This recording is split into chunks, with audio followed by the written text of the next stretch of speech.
Japan's bullet train, the world's first high-speed railway. Still the most technologically advanced in the world. In its life, it's shifted the equivalent of the entire population of the Earth at nearly 200 miles an hour. The Japanese high-speed train is very different from a normal train. You don't just add a more powerful locomotive. It doesn't even have a locomotive in the traditional sense. A normal train can't stand the stresses of high speeds. You need to redesign it. In fact, along the way, you'll need to reinvent the wheel. And that called for some surprising engineering connections. The bullet train wouldn't have been possible without Ancient chariot racing. Oh, my God! Yeah, eat your heart out, Ben-Hur. A crowbar. A medieval clock. Oh, that really is moving. The stopping's going to be uncomfortable, obviously. A 19th century luxury car. My wheels on my train just can't get enough grip to get me moving. And the electric telegraph. Any sign of an earthquake? Yeah, there's something coming right, there. right.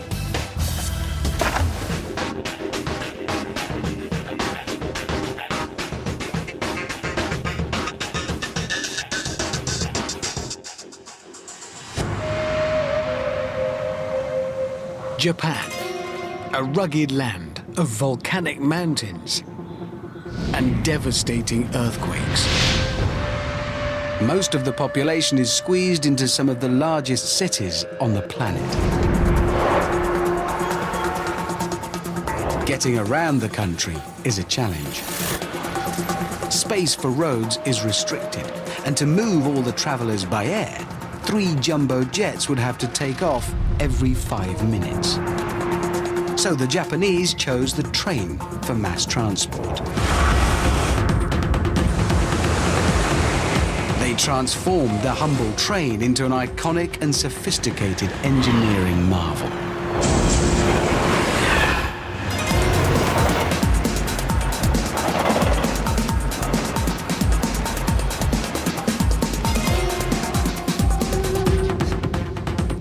This is the N700 bullet train, latest in a line of pioneering high-speed trains. And, well, it even looks fast, which it is. Close on 200 miles an hour, 300 kilometers an hour in regular service. But if you think it's all about what happens here at the pointy end, you'd be wrong. It's much more radical than that. The whole thing is a system designed to get up to speed, then to corner safely and comfortably, even to stop automatically if there's an earthquake. It is quite a train. How do you turn a normal train into a bullet train? It starts with the simplest thing: the shape of the wheels. You would think the one place where a wheeled vehicle would have no problems at all is a straight piece of track like this. I mean, you've got wheels, rails, no bends. What can possibly go wrong? In fact, everything can go wrong if the wheels are the wrong shape. I mean, it's still round. Round is good in a wheel. But it's the part that touches the track here that makes contact. That is absolutely critical. Without the help of a medieval clock, a high-speed train could simply throw itself off the rails. No need to take my word for it, because I've brought my very own carriage to the Hammond Railway's proving ground for its inaugural journey to test its wheels. It's not a grand design. It doesn't even have its own power, but that doesn't matter, because I've got a powerful winch to drag it along this dead straight piece of track at speeds up to 50 miles an hour. Unfortunately, Hammond Railways don't stretch to basic amenities, like seats. That's one of the reasons why I won't be riding on my carriage. The other reason is, well, it doesn't have any brakes. I did say it was basic. It'll be brought to a complete and probably quite sudden halt by that barrier down there. On the plus side, this does have everything we need to show just what high-speed train engineers are up against. Namely, we've fitted it with these train-style wheels. They're exaggerated, yes, but just like real train wheels, they're conical, angled where they rest on the track. They might look pretty odd, but according to Paul Allen, an expert in wheel dynamics, they'll show clearly what happens to real trains travelling at speed. Finally, Hammond Rail is offering a feature never before seen on trains: basketballs on poles. They'll show how the carriage moves. He's revving his V8 muscle car from 1970s. There he goes.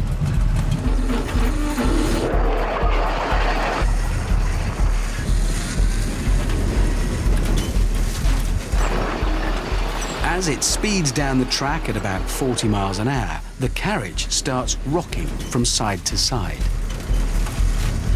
It's called hunting oscillation. I can see. Is that why the top of these posts are moving side to side? Yeah, you can see it hunting a bit now.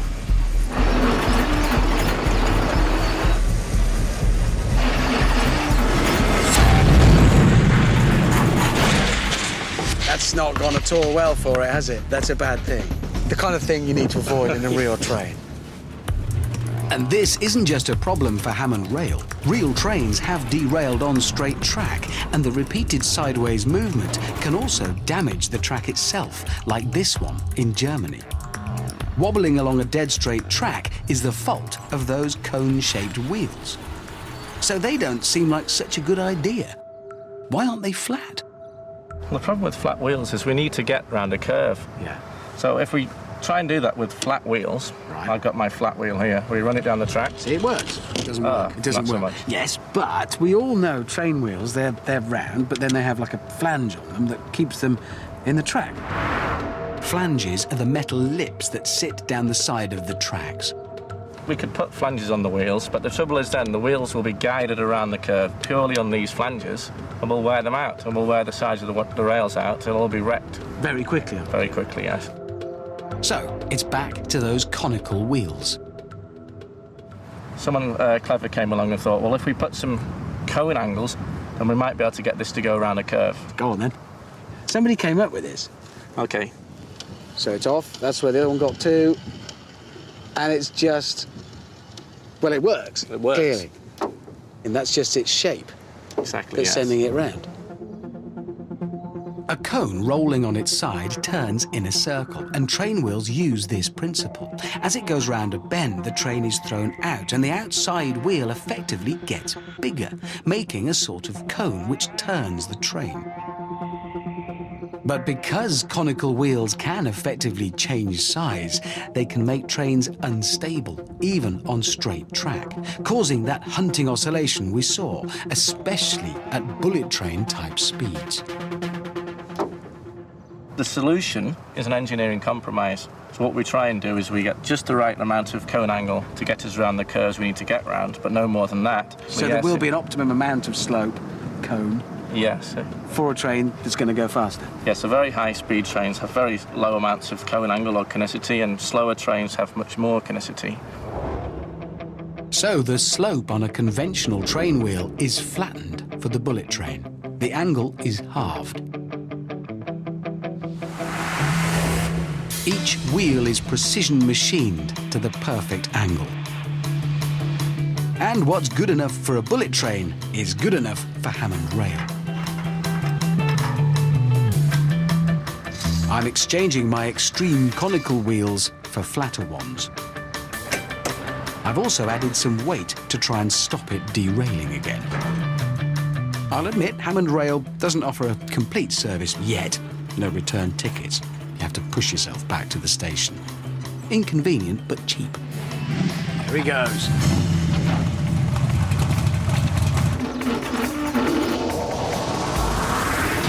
So what we're looking for here is a steady ride. Nice ride. No hunting. That's perfectly happy. That is going quick, actually.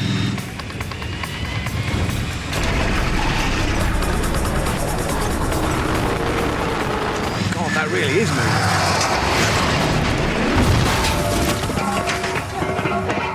The stopping's going to be uncomfortable, obviously, in a real situation. The flatter wheels have eliminated hunting oscillation.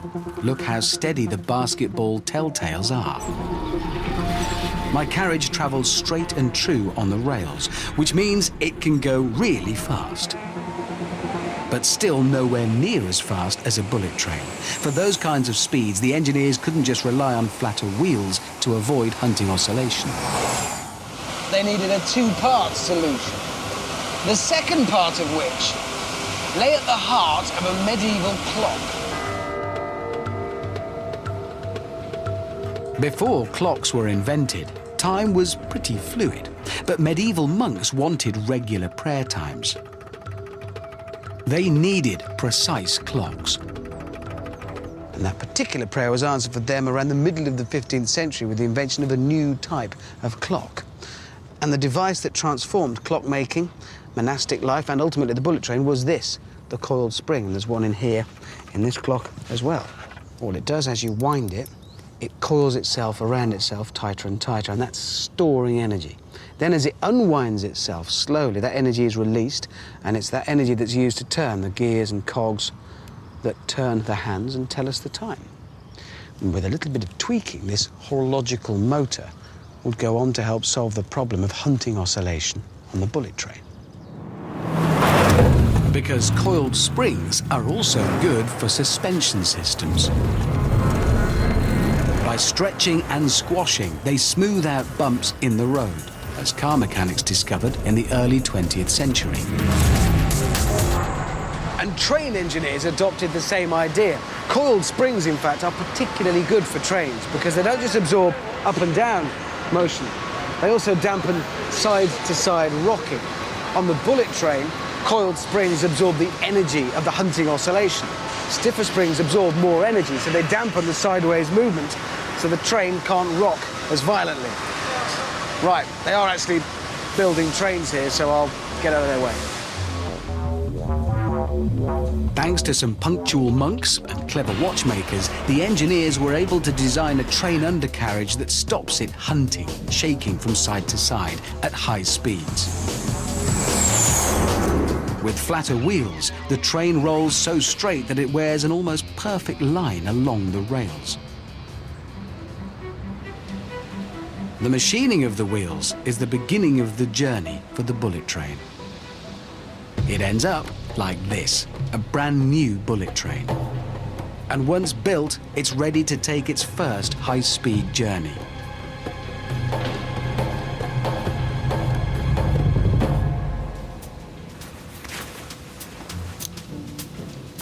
I wonder if they've left the keys in.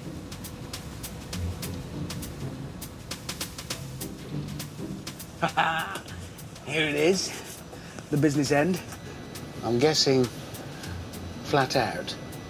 At what, close to 200 miles an hour, 300 kilometers an hour. Being a train driver is quite exciting again. This might be in the workshop, but it is actually wired up and ready to go. It'll be driven out of here. But not now, not by me.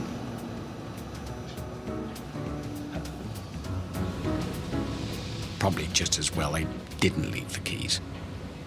But what happens when you do switch the train on?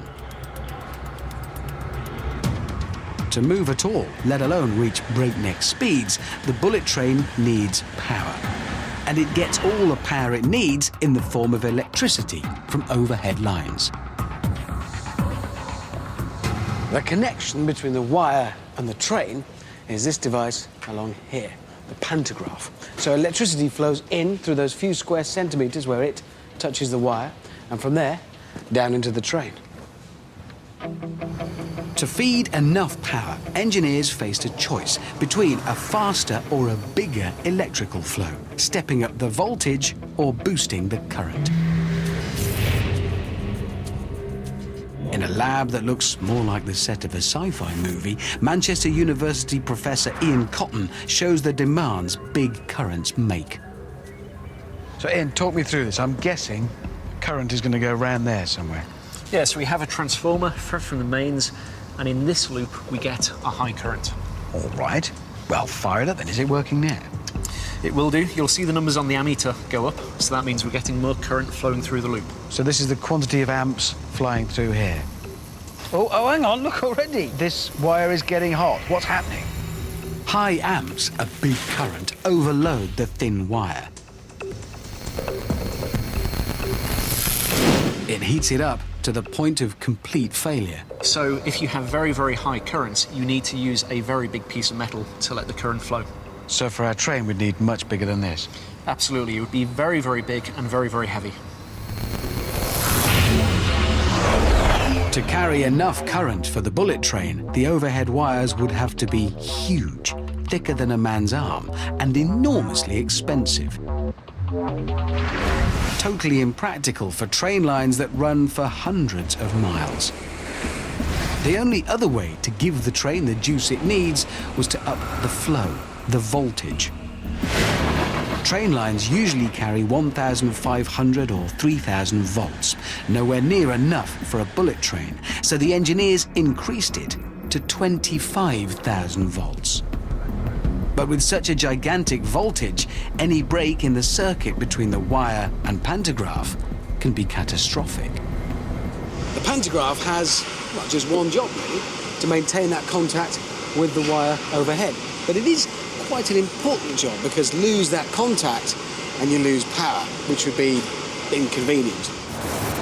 Worse, you might damage the train. If the pantograph loses contact, it causes an arc. In the safety of a high-voltage lab, an arc looks very pretty. Woo! So what are we seeing here? So this is something called a Jacob's ladder, and we're making a high voltage arc which is travelling up. Arcing happens when there's a break in a high-voltage circuit.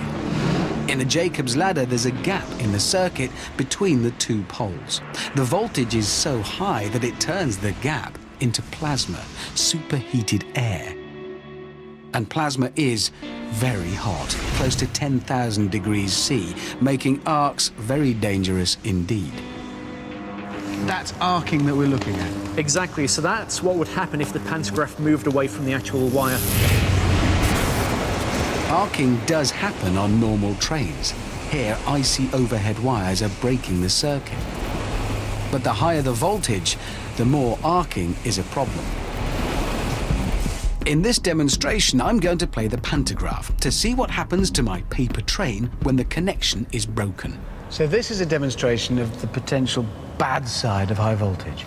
Yeah, so the copper bar is at high voltage, and if you touch that pole to it and move it away, you'll make a high voltage arc. Okay. There we go. But when it gets near to things, aha! Yeah, straight away that's... Do you know, I can see the downside there. What's happened is it's set fire to my train quite badly. Okay, so it's no surprise that the plasma arc ignites a paper train, but it can also damage a real train and its overhead wires.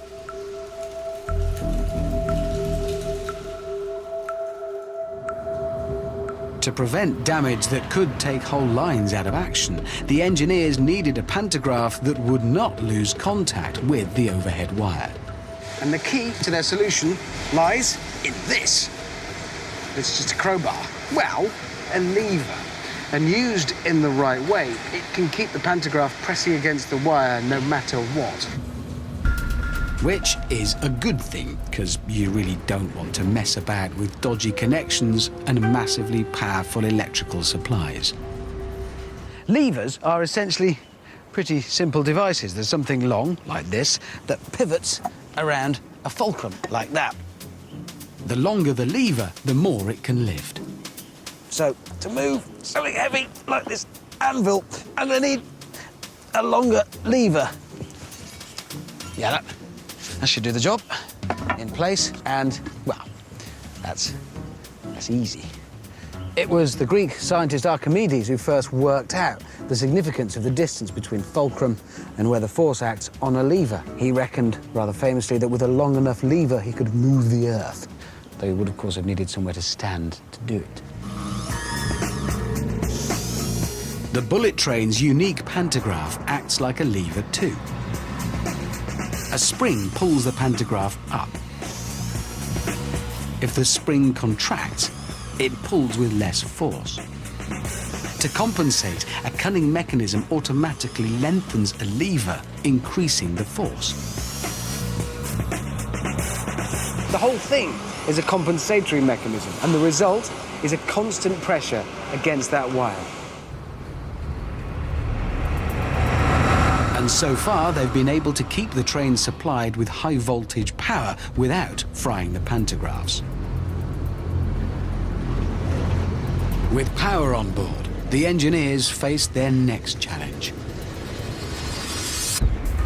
How to convert the power to speed. And in particular, how to make a train fast from a standing start. It needs the right balance of power and grip. Making something fast isn't just about making it more powerful. You need to consider its weight too. Light is good. That's why they don't make fast cars out of lead, you may have noticed. But here's the thing. You can make something too light.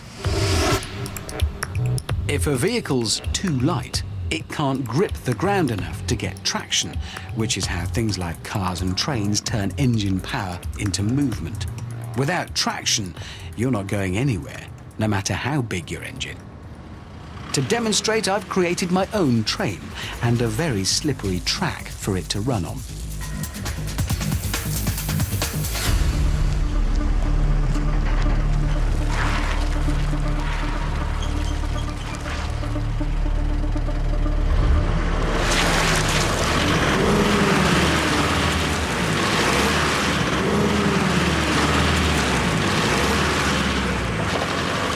Yeah, well, as I think you can see, no matter how much power I use, no matter how much oomph I give it, and I'm giving it plenty, my wheels on my train just can't get enough grip to get me moving. In fact, sometimes the more power I use, the worse it gets. My train doesn't have good traction because it's too light to grip properly. Of course, real trains don't run on skid pans, but they too can suffer from not having enough traction. One way to improve traction is to increase weight, especially if the added weight is over the driven wheels, which in the case of this pickup is the rear wheels here at the back. All of which means that lot needs to go in there. So carry on, I'll be here. Isn't it great when everyone pulls together?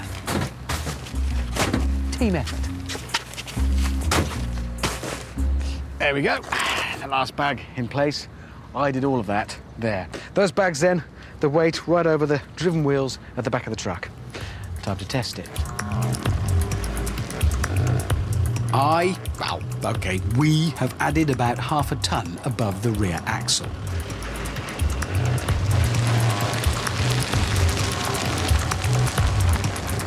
No contest. Same skid pan, more weight, better grip, better traction.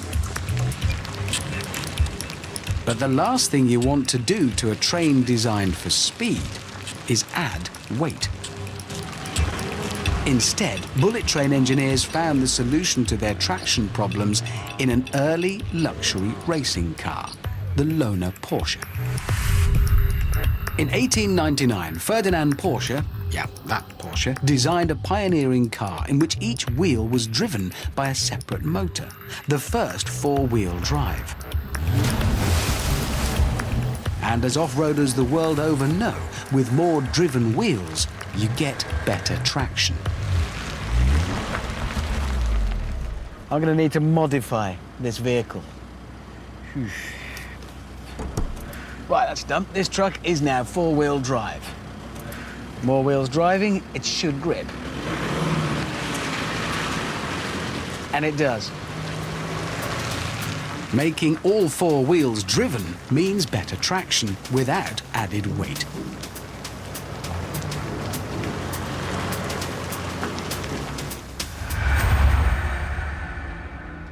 And the Japanese did exactly the same with the bullet train, flipping the traditional train around completely. Conventional trains use locomotives, big, heavy powerhouses that pull or push the other carriages along. But the bullet train engineers have kind of turned that principle on its head, because the pointy carriages at the front and the very back of this train have no engines. Instead, all the other carriages do. It's called a multiple unit system, and on this train, 14 of the 16 carriages have their own motors. And here, each motor drives 2 wheels, so it is, by my reckoning, 112-wheel drive. Good traction without the extra weight means it can accelerate suitably quickly for a bullet train. All thanks to a 19th century 4x4. The next challenge for the engineers was how to keep that speed up round corners. Cornering too fast is a problem for any vehicle.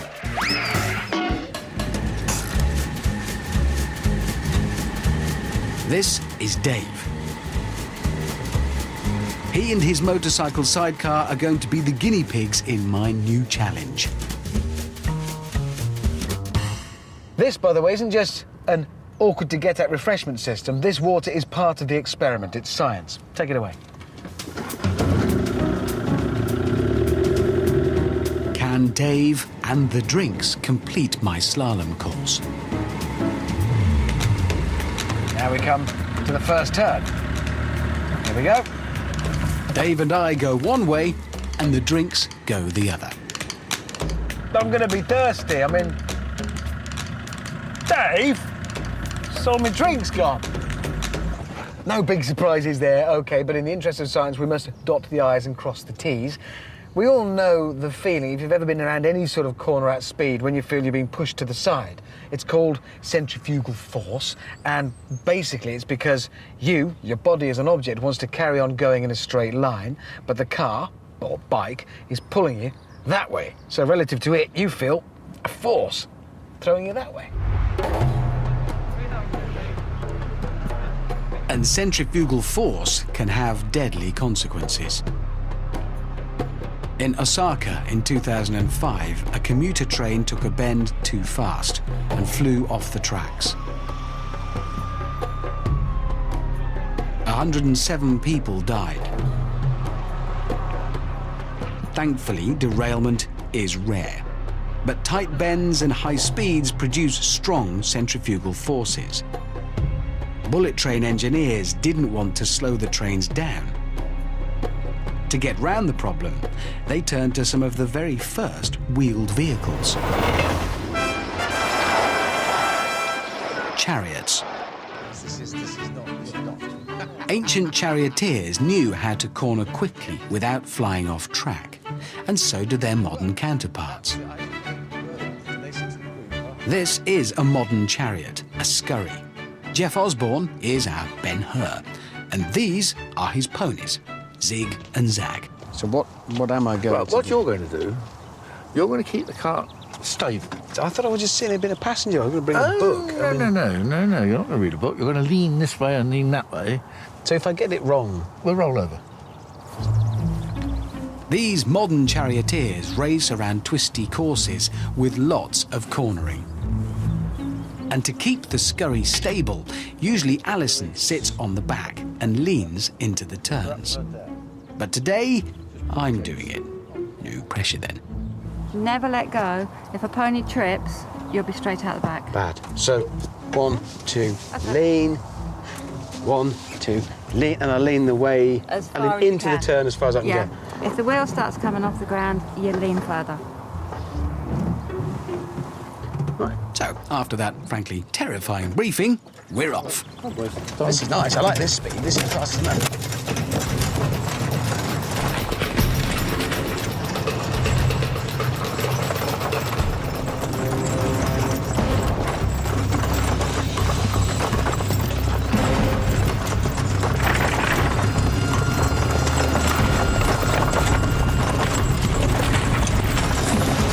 Leaning into bends reduces the centrifugal force that pushes us outwards.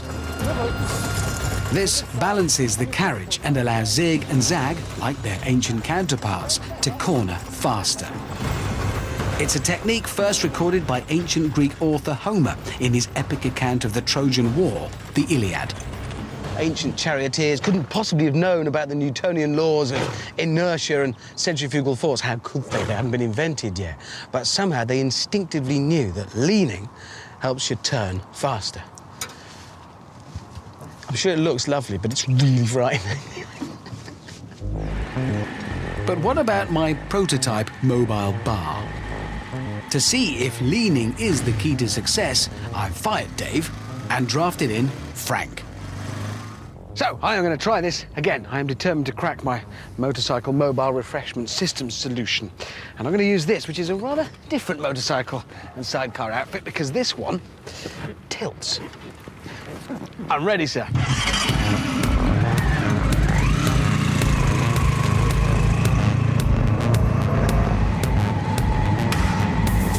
This sidecar tilts instantly and effortlessly as it corners, keeping my drinks firmly in place.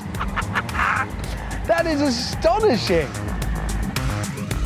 Ben-Hur was clearly onto something, though I'm pretty sure he never foresaw its impact on mobile refreshment systems.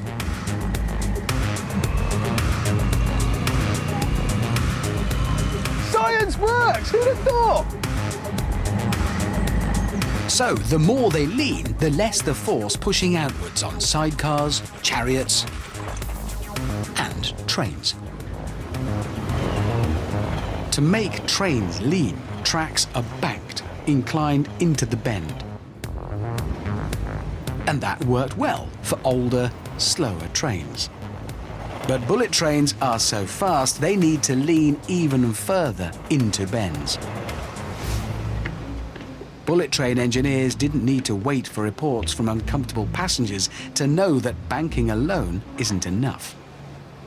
This simulator can replicate the sensations of the bullet train traveling at any speed on any kind of track. Today's experiment, cornering at nearly 200 miles an hour. Right now, going in a straight line, and I'll admit I'm completely convinced, as far as I'm concerned, I'm in a high-speed train. And as we go into the bend, this has been set up to simulate just a banked track.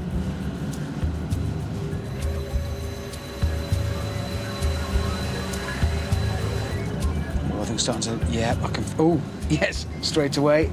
Yeah, I can feel that throwing me off to the right. So banking isn't enough. And you can't bank the track any more than this, because if you do, well, if a train has to stop at it one day, it might fall over.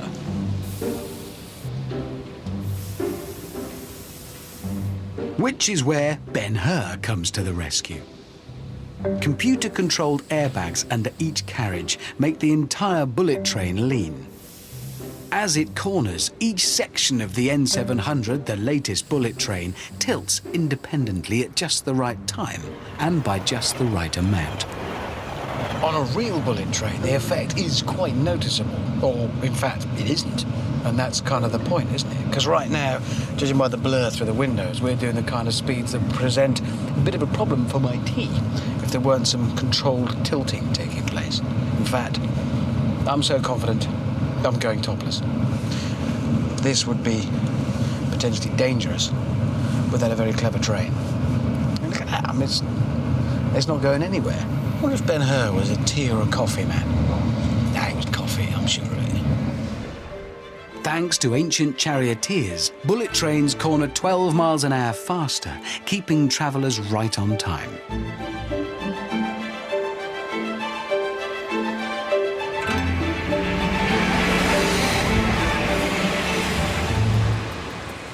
So, bullet trains stay on track, along straights and around bends, as long as the track itself stays in place. But you can't bank on that here, as recent events show. All trains face a big problem in Japan: earthquakes. This is one of the most earthquake-prone lands on the planet. And the problem could be much worse at higher speeds, because trains and passengers could potentially suffer much greater impacts. Equipping their high-speed trains to stay on track through an earthquake would be a particular challenge for the engineers. Japan is struck by around 900 quakes a year. In March 2011, An earthquake measuring 9 on the Richter scale, the largest ever to hit the country, struck Japan. The earthquake's epicenter was 80 miles out to sea, but it triggered a massive and hugely destructive tsunami. To date, more than 25,000 people are dead or missing. Earthquakes in Japan pose a real challenge to architects and engineers. Of course, the thing that really worries railway engineers is the same earthquakes that topple tall buildings and rip up roads can derail trains. So it's good to know that thanks to the electric telegraph, there is a system in place to protect passengers on the bullet train.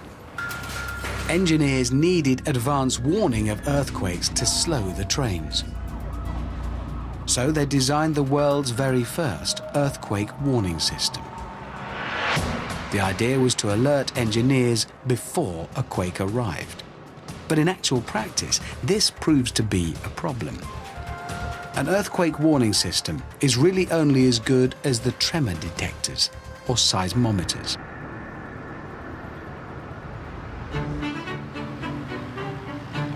To understand the problem, we need an earthquake. And back in England, you can wait all day for one to come along. But according to earthquake expert Hugh Hunt, a lake and a large weight will replicate the key components of a seismic shock. And a precarious tower of blocks will play the part of its potential victim. Right, Hugh, we've assembled everything you asked for. We're in a boat on a small lake, and over there is a digger with a big weight in it. How's this an earthquake? Well, we can simulate an earthquake by dropping this lump of metal into the water, and it's going to create a wave. And in an earthquake, you've got waves in the ground. Hugh has set up a system to warn me of the quake before it strikes, so I can try to protect the tower. It all depends on this. That thing there is a seismometer. It measures motion. Hugh's seismometer should detect the quake and trigger a warning on his laptop. So we have an earthquake detection system down there attached to my tower. Yeah. So it's going to know when there's an earthquake. I'm going to use my earthquake detection system to tell you when you have to take action to protect the tower, right? So This is my earthquake That's the earthquake protection system. OK, Richard, ready for an earthquake? Yeah, I am, yeah. Right, so I'm going to ignore the sound of a large weight dropping into the water 20 meters away from me. I won't move until Hugh's warning system detects the quake. OK, earthquake, go!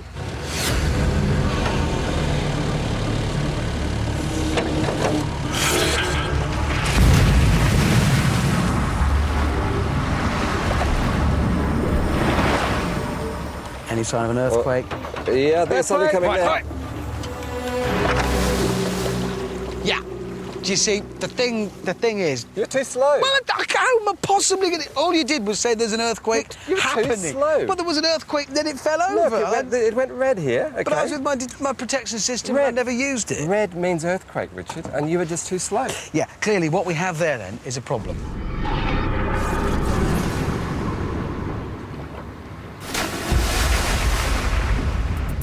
Hugh's system only detects an earthquake when it's arrived. Not much advance warning, not much good. Luckily for bullet train protection, earthquakes aren't quite as sneaky as this. They actually announce their arrival with small, fast-moving waves. And what they discovered back in 100 and something years ago was that there's two waves, a primary wave, which they called the P wave, and a secondary wave, which they called the S wave. The slower S waves are the destructive ones that topple cities and floating towers.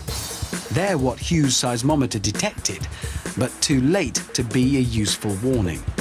The key to advance warning is to detect the faster P waves. But unfortunately, P waves are much smaller than S waves. You need a more sensitive seismometer. And for them, you need electromagnets, first used in the electric telegraph way back in 1837. This is a working model of a device that quite probably represents the very first use of electricity for, well, anything. And it's actually a machine used to communicate between railway stations. Central to it is electromagnetism. Behind the metal needles are coils of wire. Passing a current through a coil turns it into an electromagnet, which moves the needle. Reversing the current moves the needle in the opposite direction. If I pass a current through the coil, the needle moves. If I switch it and pass the current the other way, the polarity switches, the needle moves the other way. All I needed then was a map of letters, and you can point to them if I want to spell an H or an I or a K. If I want to do an E, point to both needles. It hasn't got all the letters, there are only 20 on here, so it's an early form of texting. 150 years later, the electric telegraph has made way for mobiles and the internet, but electromagnets are still very useful. This isn't a telegraph machine, obviously it's a crane, quite a big one. But the important bit is at the business end there, because it's an electromagnet.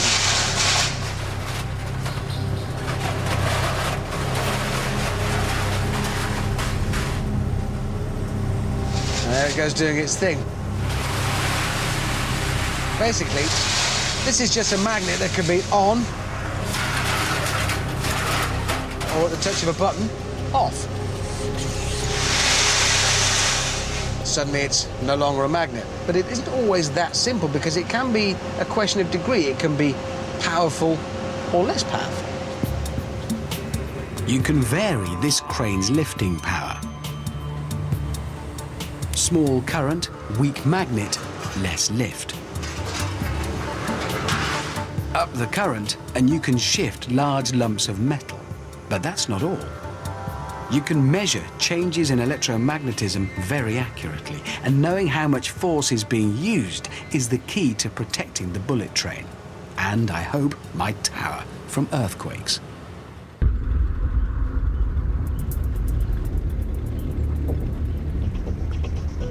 Back on the lake, I'm going to update my earthquake warning system. This time, sensor expert Sean Gosen is coming aboard with a sophisticated electromagnetic seismometer.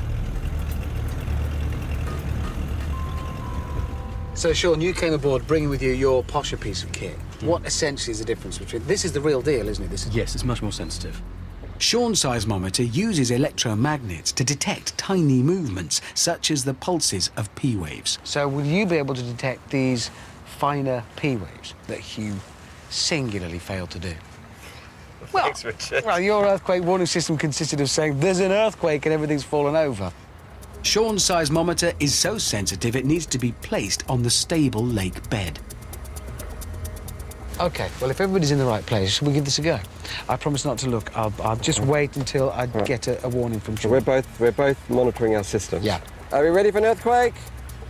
Go!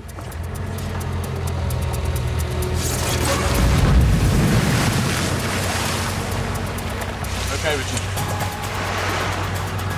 OK, I've deployed my system. That is an early warning. Look at that. Oh! Richard, here comes an earthquake! Yeah, thanks, Hugh. We know there's an earthquake because everything's moving, but it's OK. I think my earthquake protection net has saved the day, and it was only able to do so because you could actually warn me there was an earthquake coming this time, rather than you could tell me there is one. And it's that difference, that it's just the fact that your system can detect those finer, smaller, different frequency waves. Sean's system alerted me about 7 seconds before the quake arrived, an actual advance warning. And seismometers using electromagnets are also sensitive enough to protect the bullet train. The current system is the most sophisticated earthquake warning system in the world. About 70 linked seismometers along the track and nearby map seismic activity. 2 seconds after detecting P waves, power is switched off and any train in the danger zone automatically brakes. For vehicles with a stopping distance of nearly 2 miles, every second counts. The March 2011 earthquake destroyed stations, tunnels and bridges up and down the bullet train network. But crucially, not a single bullet train was affected, because the earthquake warning system automatically brought them to a halt. In some cases, 15 seconds before the tremors damaged the tracks. But what happens if there's no time for the brakes to kick in? 7 years earlier, one train was so close to the epicenter of an earthquake, it was derailed. The only time this has ever happened. This prompted engineers to develop a cutting-edge anti-derailment system. This is the Bullet Train Research Centre. They don't let just anybody see their pioneering kit, and I'm shadowed at all times. Ah, hello. おはようございます。村松と申します。 Yes, hello. 今日よろしくお願いします。 Very nice to see you. どうぞ。 Ah, right, sit down. はい。 Okay, this is where I'm going to find out all about the じゃ place. The engineers were keen to share the complicated earthquake science behind the system, but it's all Greek, well, Japanese to me. クラスでもう一度揺らしてみます。映像を次にご覧いただきます。 Yeah, I should have brought a phrase book there. Fortunately, the lesson has a practical demonstration for underachieving students like me. It's one of those simple but effective solutions. They've fitted an extra rail. So in the event of a train being caught too close to the epicenter of an earthquake for the P-wave system to detect it and warn the driver in time to slow it down, this is here to keep everything on track. Even when the ground moves violently, the wheels are held in place by the extra rails. As with every part of the bullet train, it's been exhaustively tested. To find out if their idea worked, the engineers built themselves, well, it's a model train set. Admittedly, the track doesn't go very far, but then it is built for a very specific purpose. This is a 1/5 scale replica of the real thing. And it has a feature that probably most model railway enthusiasts don't have on their set at home, an earthquake simulator. The lip of the wheel sits between the two rails, so even the really violent tremors can't shake this train off track. The special rails are currently being introduced along sections of the line. It really is an astonishing train. Fast, earthquake-proof, always on time, and beautiful too. Bullet train engineers have moved technology pioneered in Britain 200 years ago into the 21st century. Now, bullet train technology is being exported all over the world, even back to Britain. The bullet train really has led the way to a new global age of the train. China and America are committing to high-speed rail networks. And this remarkable, revolutionary train wouldn't have been possible without ancient chariot racing. Oh my God! A crowbar. A medieval clock. God, that really is moving. The stopping's going to be uncomfortable, obviously. A 19th century luxury car. My wheels on my train just can't get enough grip to get me moving. And the electric telegraph. Any sign of an earthquake? Yeah, there's something coming Right, now. right.